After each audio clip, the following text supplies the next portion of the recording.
Hi guys!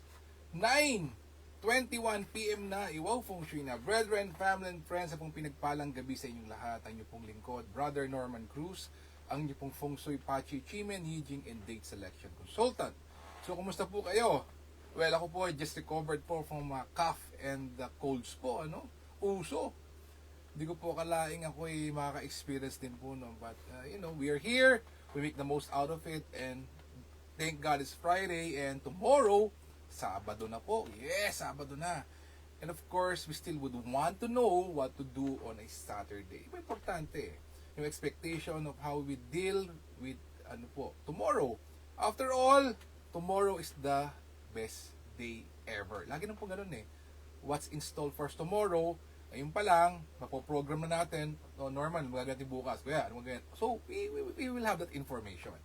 And kaya di po ako nag-vlog, nag-share ngayon is that minalimutan po ako dun po sa NGO TV network, and I thank so much for Kuya Ricky. Salamat ng marami for the opportunity. May nakalimutan po ako na sabihin po that 1 hour po last Wednesday. There's one critical na nalimutan ko, and I felt compelled sabihin ko po ngayon.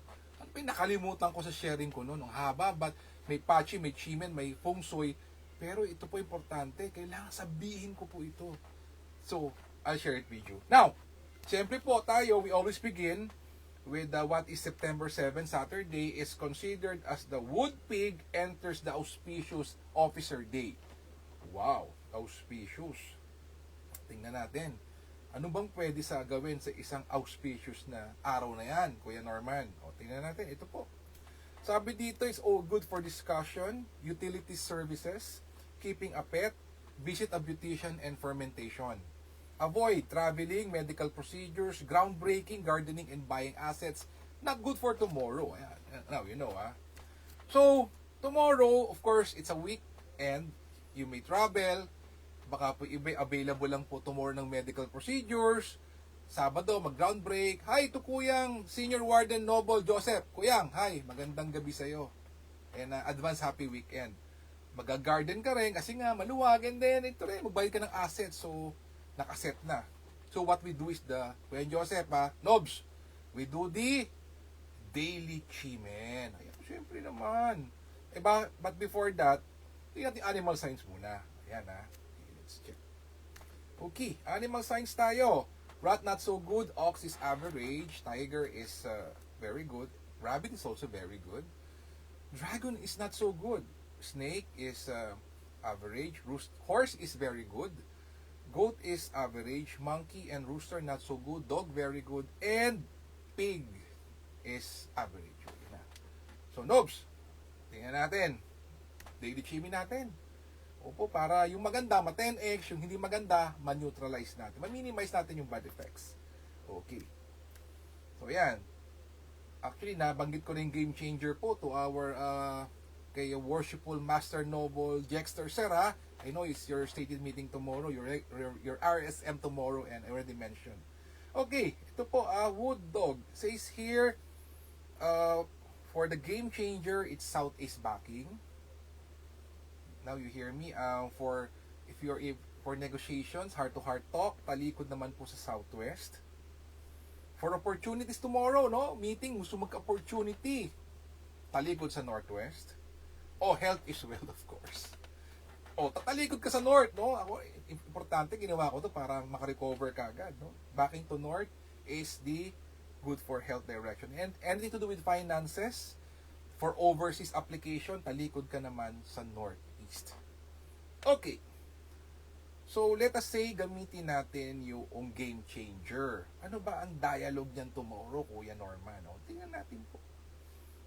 Maganda po yung may dialogue, at least may script, po, para wag tayong maligaw at saan mapunta po yung ating manifestation. Okay, let us check po yan. Make sure we do it right. Okay, ito ulit Ganun naman po din. So, universe, I let go of all that no longer benefits my journey and open myself to become the person needed to fulfill my aspirations. I am deeply thankful for my blessings, and I'm always eager to evolve, learn, and do whatever it takes to achieve my dreams. I easily and effortlessly magnetize strategies and insights by always attracting supportive community with my persuasive speech, drawing in connection that empower my path. Amen. So, pwede mong dagdagan po. Basta po, ang guidance po natin is that you let go. Let go, you open up, you give thanks, you ask for what you want, and you give it back to society. Yan, importante po. Important. Okay. Yan, sabi na eh.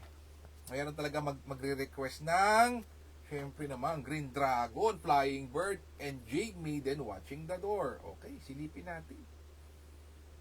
Yan, for September, the 6 battalions, no? Eto, sabihin natin yun. September 7.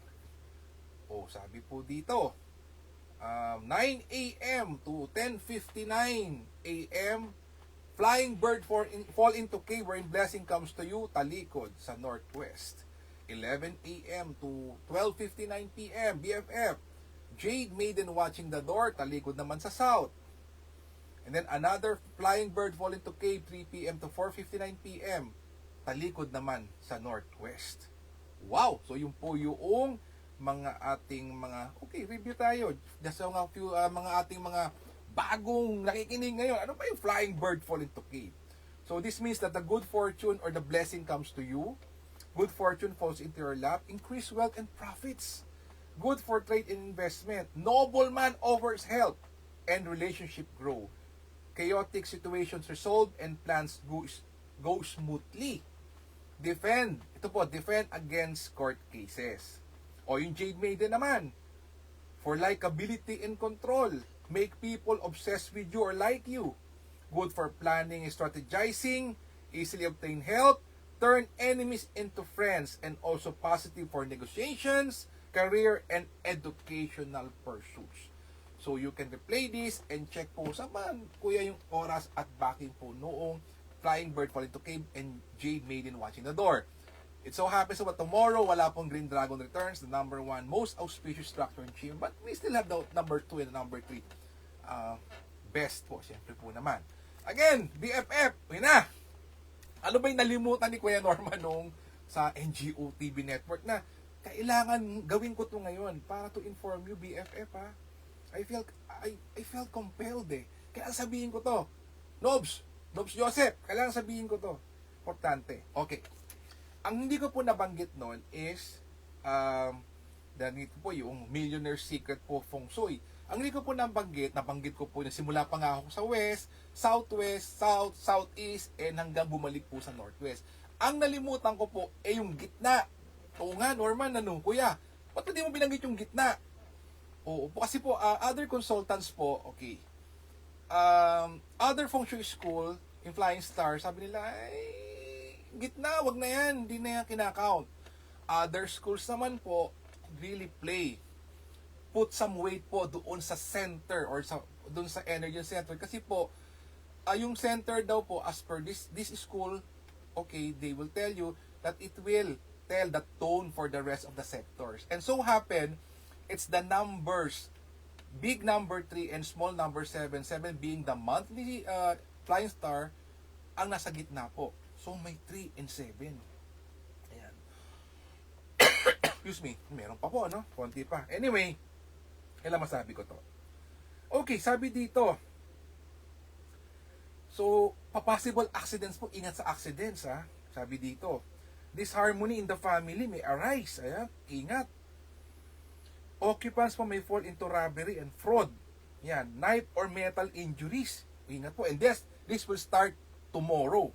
Tomorrow po is the official start of September 7. Occupants may lose weight through failed businesses or stock market crashes. So, ingat po, brethren, no? Di maganda. So, yan po yung gitna. Okay, brethren, ito na, naniningil na. Again, let us pray for each other. Let us pray for our country. Let us pray for world peace. Let us feel as one. Let us be a blessing to others. God bless us all. And with a grateful heart, maraming po salamat sa inyo lahat. God bless, good night, and see you tomorrow. Bye-bye. Happy weekend.